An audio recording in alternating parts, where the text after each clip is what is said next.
It's good to be back here from BronyCon. Alright, time to check on my videos and emails, see if there's anything else that I need to do real quick.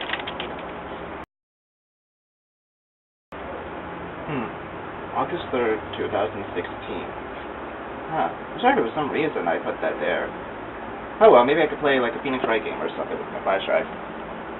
Wait a second. Phoenix. August. Convenient little setup. I know what I must do now! Hello there, interwebs, and welcome back to Let's Play Phoenix Wright Ace Attorney. Justice for all! My name is Skinny Minnie. And I'm Pharaoh. And I'm Sakura. Ah!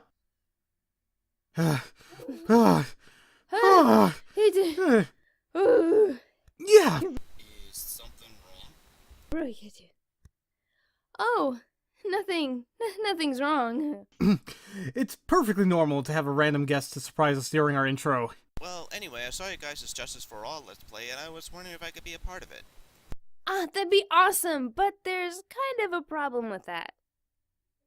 Yeah, we finished this LP a little while ago. Oh, really? That's too bad. I was hoping I could bring some insight depth to the series. Well, maybe you still can. I'm listening. How about giving a review of the series on your channel? I'm sure people would love it. You know what? Yeah, I think I might try something like that. Thank you, everyone.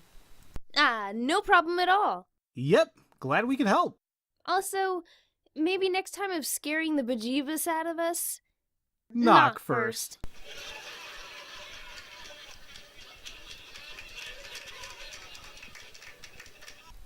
Phoenix Wright is another one of those games/franchises that's grown a large fan base over time.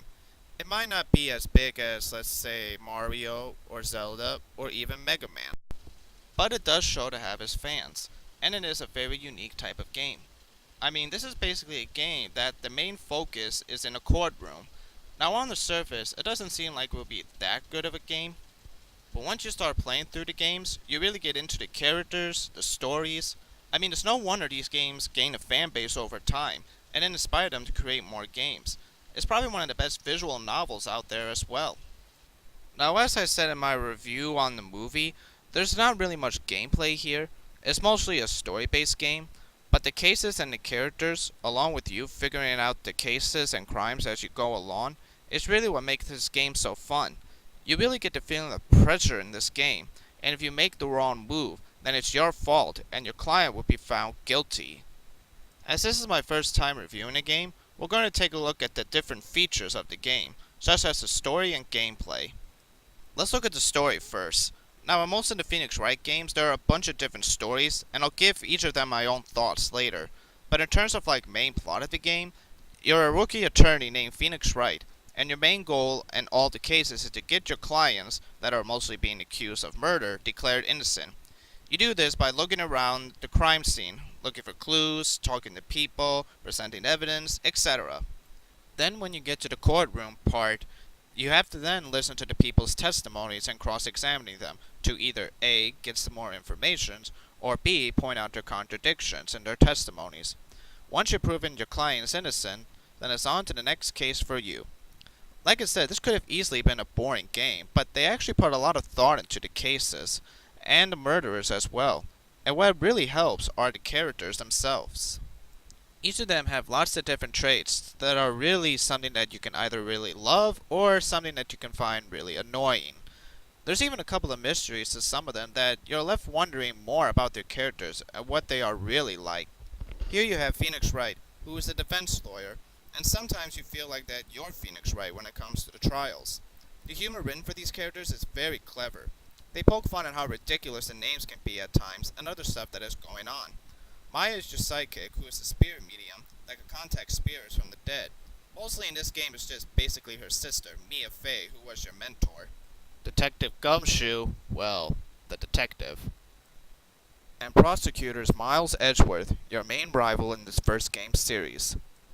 You have other characters too, and some of them you do see again, like Miss Obag and Larry. While others you only see in this game only, like Dee Vasquez, April May, etc. In each story, they try to play out how the murder went down, and for the most part, you don't even know who the killer is. Sometimes they show you their face, but for the most part, the closest that you can get is just their figure or shadow. Each case does leave you guessing on who the killer might be. So, in terms of main stories, there are some pretty good cases here and there, and it does leave you wanting more. And that's what a game should do. For story, I'll give it an 8 out of 10. Now let's talk about the gameplay. Now because this is mostly a story-based game, there's not really that much gameplay in here, but there are some things players can do in this game. There are two different types of gameplay. One of them is the investigation part. Here you take a look around a place, like an office or a park, and you can do one of the four things in each place. One of the first things is the exam button, which will allow you to look around a place and examine some things. The game will tell you what things you can allow to examine and what things you can't examine by the exam button popping up here and there. If you click on the button, it will either give you a clue that will be in the court record, or it will just be something for Phoenix to comment on. X is the move button, which is just basically what you think it is. It will allow you to go from different places from one to another. There will be times where you have to go to certain places in order to get to another place that you're supposed to go. For example, in Turnabout Goodbyes, if you're trying to get to Grossborough's office, and you're either at Criminal Affairs or Gore Lake, then you either need to go to the detention center or Wright's office, and you'll be then taken to Grossborough's office. Talk is also what you think. When you find a person, you can talk to them about almost anything, whether it's about the case or about themselves. There will be times where you have more stuff to talk about, but that's only after you talk to that person about another thing, or if you do the fourth and final button, present, where you can present some evidence to the people, and it could result into some new information in the talk options. So that's the investigation. I've heard some people say that it's the slowest part of the game, and I can see some of the arguments they have. It's not as exciting as you might think, but it is still interesting to see what you can find and how it connects to anything. And plus the characters do make up for it. And just by looking at the backgrounds, some of the places is really nice and it's really worth it, in my opinion. And then comes the second and easily the best part, the trial. This is where everything starts to go down and where the gameplay really starts to pick up. Here, your main goal is that you want to have evidence for this. You see, the people that you'll meet during the investigation will most likely end up as a witness in the trial, and it's your job to read their testimonies that they give. Once the testimonies are given, you now have to cross-examine them. In cross-examination, you can do two things. One, you can use the press button, and you'll get more information on a statement. And of course, the present button, where you present evidence to a statement that contradicts what the witness just says. This of course leads to the famous Objection! Overall, the gameplay is really fun, but it's the court scenes that what really makes this game.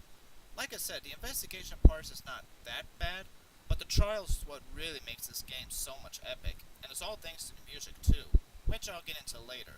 But overall, I really like the gameplay. I'll give it a 7 out of 10.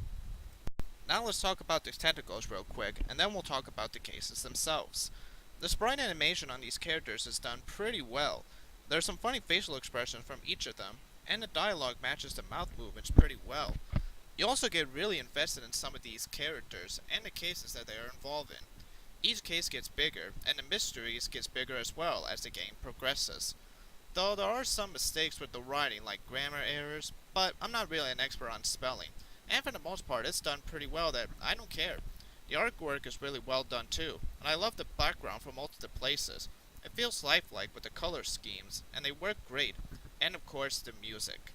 So, with everything that's in place, I'll get the tentacles a 9 out of 10. Okay, now let's talk about the cases themselves. I'm just going to go over the plot of the cases and give them my quick thoughts, and each case will get its own rating. Also, there will be some spoilers in here, so if you have not played the games, then I'll put a link in the description where you can skip some of this review. Case 1, the first turnabout, is a pretty simple case for a first game. Your best friend named Larry Butts, and yes, that's his real name, is accused of murdering his own girlfriend, Cindy Stone, and it's up to you, Phoenix, to find the true culprit. As tutorials go, it's a pretty good way to start off the game. It gives you some nice and even information on each of the characters, and it does tell you how to play the first part of the gameplay. And as for the trial, it's a pretty good first trial. There's some decent jokes. It's a great case for anyone that is new to the game. 10 out of 10.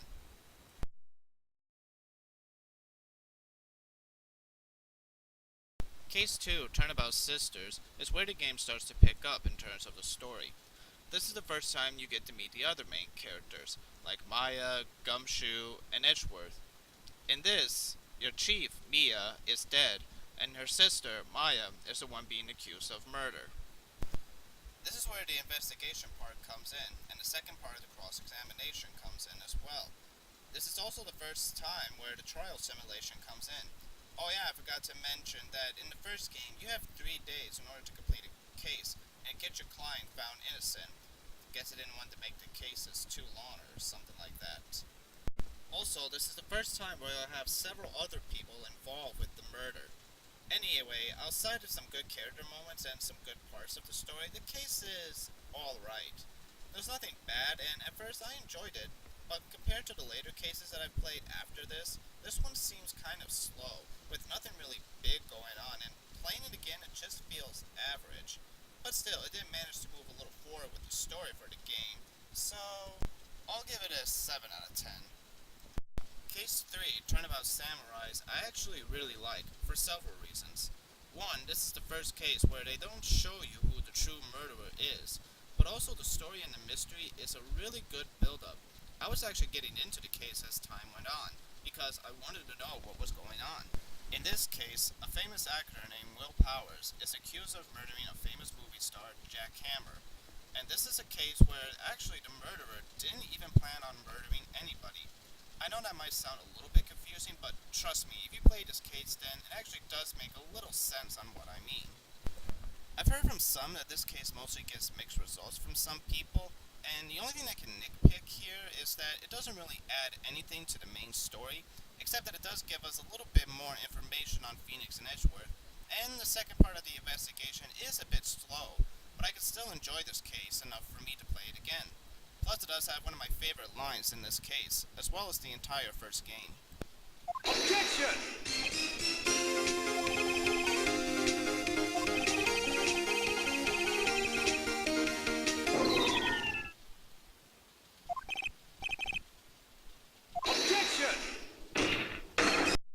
So, for this case, I'll give it an 8 out of 10. Case 4, and the final case, Turnabout Goodbyes, is the case that most people are familiar with, and is the most popular case in the game, and is one of my favorite cases too. What you should know is that there are actually 2 cases in this episode. The one is that prosecutor, Miles Edgeworth, is accused of shooting the defense lawyer, Robert Hammond, on a boat in Gore Lake. The second case is an old case from 15 years ago, where a man was accused of murdering Edgeworth's father, Gregory Edgeworth, with a pistol in the elevator, right in front of Edgeworth, only to find out that it might have been Edgeworth that actually killed his own dad. It's a small world after all. It's a small world after all. This case is really my favorite case of this whole entire game. This is where everything starts to come together, and you finally get some information about Phoenix and Edgeworth, and the reasons for their jobs, and it makes them feel more human, especially Edgeworth, and this is the case that made Edgeworth a really likable character that he is today. There are so many close calls in this game that it really makes you feel like you need to win, otherwise you're screwed. The story is really good. Everything from what you've learned so far has all come together in one big place, and the trials are a lot more interesting, as well as the investigations. Von Karma is a really interesting character. Just the things that this guy will do to get a guilty verdict is really madness. As for the case itself, I'll give it a 10 out of 10. So that's the entire Ace Attorney cases. So now I think it's time for me to give my final thoughts on the game. Hold it! Hold it? For what? Oh yeah,